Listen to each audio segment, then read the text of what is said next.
여론으로 풀어보는 정치 이슈 풀풀입니다. 대장동 의혹과 화천대유가 전국을 집어삼키고 있습니다. 지난 주말 곽상도 의원의 아들이 화천대유에서 6년가량을 근무하고 퇴직금 50억 원을 받았다는 사실이 알려지면서 또 다른 국면을 맞게 됐는데요. 과연 대선 후보 지지율에는 어떤 영향을 줬을지 함께 분석해 보겠습니다. 오늘도 배종찬 인사이트K 연구소장과 함께합니다. 어서 오세요. 안녕하십니까? 네. 자, 일단 처음으로 대선 후보 적합도 먼저 살펴볼 텐데요. 네 개 기관이 공동으로 조사한 결과입니다. 순서는 이재명, 윤석열, 홍준표, 이낙연, 유승민 순입니다.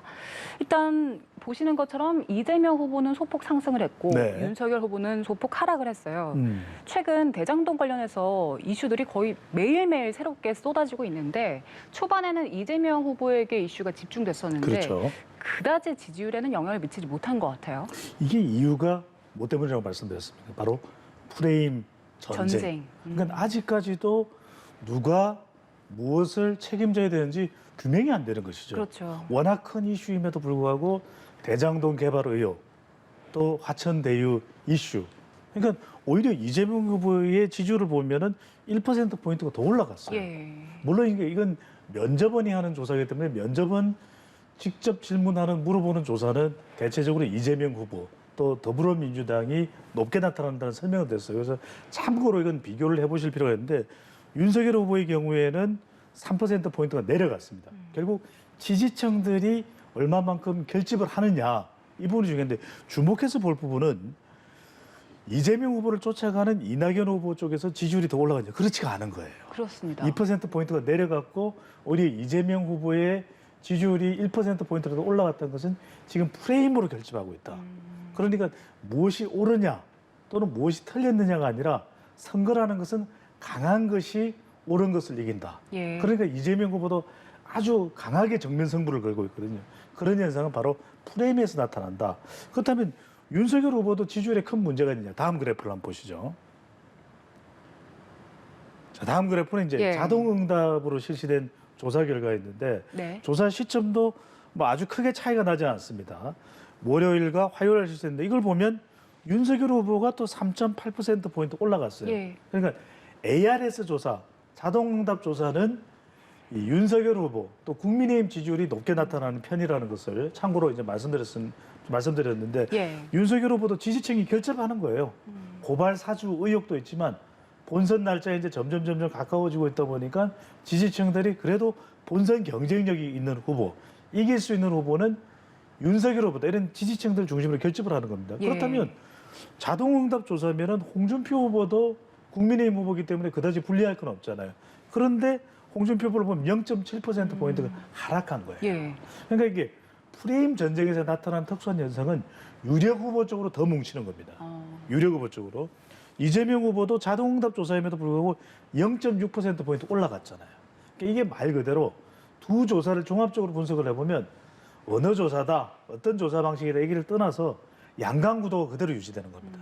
고발 사주 의혹이 됐든 대장동 개발 의혹이 됐든 초태풍급 허리케인급 이슈죠. 예. 온 국민들이 들쑥날쑥합니다.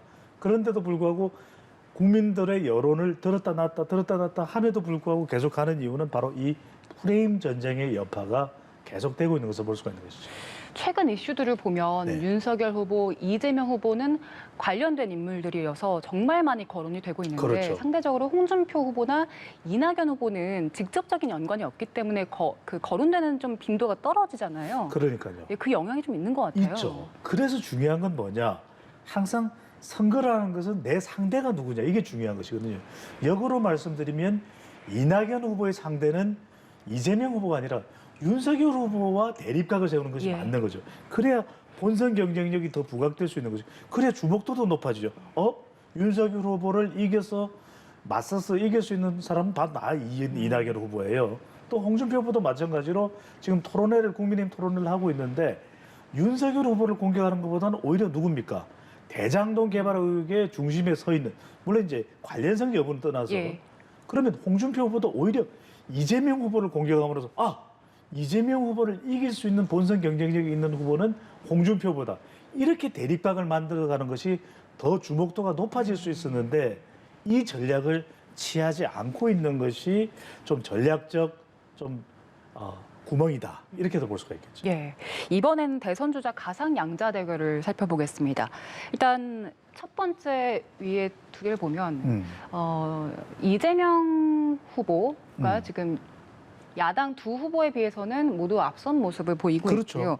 이낙연 후보도 윤석열 후보에게 앞선 모습입니다. 그런데 지금 마지막에 보시면 홍준표 후보는 이낙연 후보에게 또 앞선 모습을 볼 수가 그렇죠. 있거든요. 지금 양자 대결에서는 홍준표 후보가 윤석열 후보는 살짝 앞섰다고 볼 수 있는 건가요?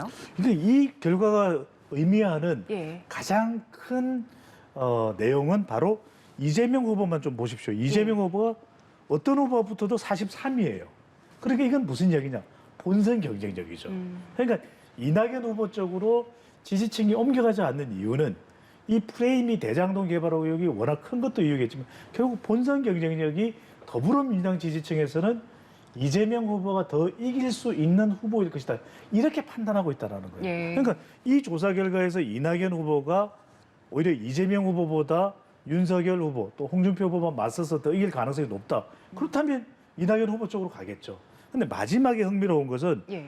홍준표 후보가 면접은 조사한데도 불구하고 이낙연 후보를 이기는 걸로 나오거든요. 네. 이게 뭐냐?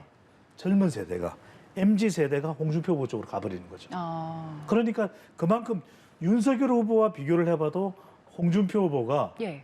MZ세대의 결집력이 상당하다.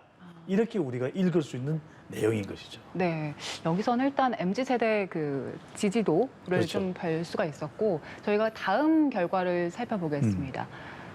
네, 이번에는 리얼미터의 결과인데요. 조금 전 보신 MBS의 결과와는 조금 상반된 모습이 보여요. 그렇죠. 자동응답 조사죠. 예, 이게. 그렇습니다. 잘 보십시오. 이번에는 윤석열 후보의 그래프를 보세요. 윤석열 후보 이재명이든 이낙연이든 42, 43 예. 이긴다는 거예요.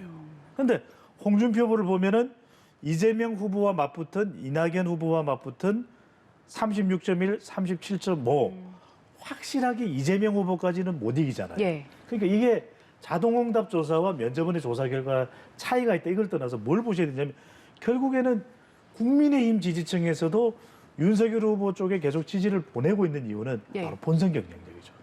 그래도 이재명이든 이낙연이든 아직 결정 안 됐습니다. 예. 그렇다면 두 후보와 맞서서 이길 수 있는 사람이 아직까지는 국민의힘 지지층에서는 그래도 윤석열이다. 이 결과가 홍준표 후보가 아직까지 국민의힘 지지층에서는 윤석열 후보를 뛰어넘지 못하는 거죠. 그러니까 여기서 중요한 것이 아까도 말씀드렸죠.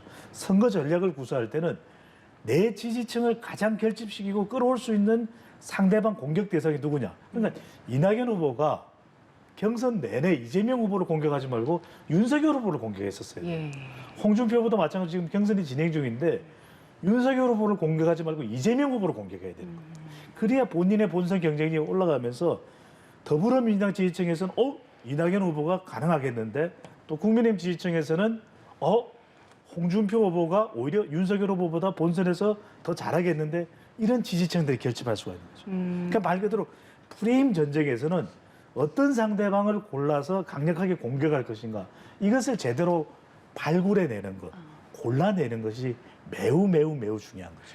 결국에는 당내 경선에 집중하는 것도 중요하지만 그렇죠. 그것보다는 본선 경쟁력, 본선에 갔을 때 어떤 후보와 붙게 될지 그걸 생각하면서 전략을 짜야 된다는 그럼요. 말씀이신 거죠? 우리 이슈 폴폴의 경쟁자는 CNN이잖아요. 그러니까 어디를 경쟁자로 잡느냐에 따라서 우리 품질이 달라지는 거죠.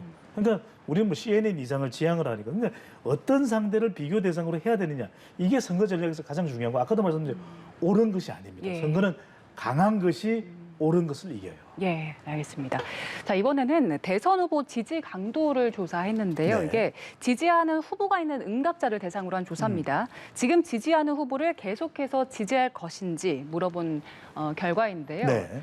지금 보시면 이재명 후보를 지지하는 지지자들은 계속해서 지지할 것이다. 라는 게 지금 65% 정도가 나온 거고 눈에 띄는 건 윤석열 후보의 지지자들이 가장 높은 지지도를 보였습니다. 그러니까 이게 바로 지금 엄지인 앵커가 잘 지적을 해주셨는데 윤석열 후보가 계속 버틴다. 예. 또는 지지율이 방금 전에 우리가 소개해드렸던 리얼미터 조사에서는 지지율이 올라갔잖아요. 어떻게 그렇게 되느냐? 국민의힘 지지층이 똘똘똘 뭉쳐있는 겁니다. 그러니까 핵심은 윤석열 후보가 계속 토론회에서도 잘 몰라요. 그거 좀 설명해 주시죠. 이렇게 좀 미흡한 부분을 보이더라도 예. 또 주택 청약 이야기 뭐 잘 모르는데요. 그렇게 해도 계속 유지가 되는 건 뭐냐? 국민의힘 지지층들이 똘똘 뭉쳐. 그게 바로 73%입니다. 예. 안 변하겠다는 거예요. 그러니까 윤석열 후보를 지지하는 사람이 바뀌어야 홍준표 후보가 지지층을 더 확대할 수 있는데 홍준표 후보를 보니까 무야홍 돌돌홍 이건 어디냐? 47%가 무야홍 돌돌홍이에요. 예. 그러니까 중요한 것은 지금 50% 비율을 60, 70으로 더 넓혀야 윤석열 후보를 지지한다고 했던 사람들을 데리고 올 수 있는 것이거든요. 네, 네. 이게 뭐냐? 국힘홍. 그러니까 무야홍, 돌돌홍, 홍 1점이 아니라 국민의힘 지지층을 가져와야 돼요. 그래서 무슨 말씀을 드렸어요? 이 경쟁 상대를 윤석열 후보를 하는 것도 중요하지만 이재명 후보를 공격하는 거죠. 상대 그래서 진영에. 이재명 후보의 대립각이 되면서 국민의힘에서는 그래 홍준표 후보가 이렇게 이재명 후보랑 맞대결이 되겠네. 그러면 더 올 수가 있는 거죠. 자, 재밌는 거 하나 보시면 이낙연 후보를 보세요. 예. 이낙연 후보도 계속 지지할 것이다가 높죠. 그다음에 이재명 후보도 계속 지지할 것이다. 크게 차이가 안 나고 똑같잖아요. 예. 65. 그런데 왜 이럴까? 여기서 중요한 것은 더불어민주당 지지층 플러스 진보층이에요. 아. 그러니까 이재명 후보는 똑같은 계속 지지할 것이다는데 누가 있느냐? 민주당 지지층 외에 진보층이 있는 거예요. 예, 예. 그러니까 진보층 정치적 성향을 이렇게 확보하고 있는 것이 이재명 후보가 지금 대장동 개발 의혹이다 각종 논란이 쏟아지며 있음에도 돌파를 해나가는 이유. 그런데 한 가지 고민은 이겁니다. 더불어민주당 지지층에서 보시면 이낙연도 65, 또 이재명도 65. 물론 이제 여기는 더불어민주당 지지층뿐만 아니라 다른 성향의 지지층도 있어요. 그런데 이렇게 되다 보면 어떤 현상이 발생할 수 있냐? 이재명 지지층도 이낙연 후보가 최종 후보가 되면은 지지를 안 할 수도 있고, 이낙연 후보도 지금 난 이낙연 후보 지지지, 뭐 이재명 후보가 최종 후보가 되면 지지 안 할 수도 있어요. 이게 문제가 될 수도 있어요. 본선 가서 원팀이 흔들릴 수 있다는 그러니까요. 말씀이시죠. 그러니까 10월 10일이 됐든 결선까지 가면 10월 14일이나 15일이 될 수 있거든요. 어떻게 하면 더불어민주당의 앞으로 과제는 합을 얼마나 할 수 있을까? 이게 상당히 중요해질 수가 있는 것이죠. 예. 그리고 간단히 좀 궁금한 네. 것이 지금 윤석열 후보에 대한 지지 강도가 상당히 높잖아요. 네. 이게 윤석열 개인에 대한 지지도가 강한 것인지 아니면 정권 교체를 위한 열망이 높은 것인지 그 부분이 좀 궁금하거든요. 결국은 정권 교체가 높다고 봐야 되겠죠. 그러니까 애당초 윤석열 전 검찰총장이 시절부터 대선 후보로 유력했잖아요. 아니 문재인 정부의 검찰총장이 문재인 정부를 겨냥한 야권의 대선 후보다. 사실 이게 상식적으로 합리적으로 이해가 되지는 않거든요. 그럼에도 불구하고 그럴 수 있었던 이유는 이른바 조윤 갈등, 추윤 갈등 이것을 통해서 반문 정서를 끌어온 것이 바로 이 윤석열 후보 지지의 기반이었거든요. 바로 그것이 여전히 계속되고 있다. 그러니까 정권 교체 여론이 이 정권 유지보다는 여전히 추세적으로 보면 높은 편이에요. 예. 그것을 계속 견인하고 있는 것이 윤석열 후보의 바로 73% 계속 지지할 것이다. 안 바뀔 것이다라고 하는 바로 지지 기반이 되는 거죠. 그렇기 때문에 윤석열 후보가 뭐 여러 가지 의혹들도 있습니다. 말 실수도 있어요. 예.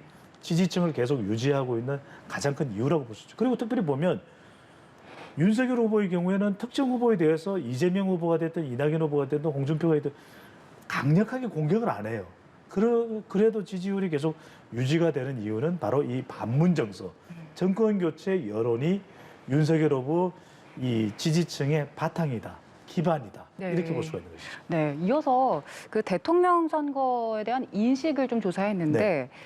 정권 재창출, 정권 유지를 위한 선택을 한 분들이 41%, 그렇죠. 그리고 정권 교체에 대한 응답률은 47%였습니다. 확실히 정권 교체에 대한 일단 지지도가 높았는데 네. 앞서서 저희가 오차 범위 내니까 예. 오차 범위 내의 수준이라고 봐야 되겠죠. 그렇지만 그동안에도 일단 정권 교체에 대한 응답이 계속해서 높긴 높죠. 높았었잖아요. 예, 예. 근데 앞서 저희가 같은 조사에서 이재명 후보와 윤석열 후보를 비교했을 때 오차범위 밖에서 윤석열 후보보다는 이재명 후보가 앞서는 결과가 나왔었잖아요. 그럼 저희가 이 상반된 결과는 어떻게 읽어볼 수 있을까요? 결과적으로는 국민의힘이 노릴 수 있는 가장 유리한 조건이 이 정권 교체 여론을 계속 확대하고 키우는 것이거든요. 근데 그런 것에 비하면 아직까지 개인 후보로 봤을 때 윤석열 후보가 정권 교체 여론을 다 담아내지는 못하고 있다. 한편으로는 지금 정권 교체 여론이 높기 때문에 상당히 여당 후보, 이재명 후보나 또 이낙연 후보는 분리할 수가 있거든요. 예. 그럼에도 불구하고 이재명 후보의 경우에는 이런 초대형 허리케인급 이슈에도 불구하고 지지율을 유지해 나가는 것은 본인의 지지율이에요. 역시 대선 후보는 중요한 것이 반사 이익으로 반문 정서로 지지율을 확보하는 것도 중요하지만 대선 후보라면 지역 기반, 세대 기반, 이념 기반이 있어야 되거든요. 예. 그러니까 이재명 후보의 경우에는 경기도의 지역, 또 지역 기반, 그리고 40대라고 하는 문재인 대통령의 핵심 기반을 그대로 가져가고 있는 이 자기 스스로 만들어낸 지지층, 이것이 정권 교체 여론이 높음에도 불구하고 예. 계속해서 본선 경쟁력을 확보하고 유지해 나가는 이유라고 볼 수 있겠죠. 예, 알겠습니다. 오늘 이야기는 여기까지 나눠보겠습니다. 네, 지금까지 배종찬 인사이트 K 연구소장과 함께했습니다. 고맙습니다. 감사합니다.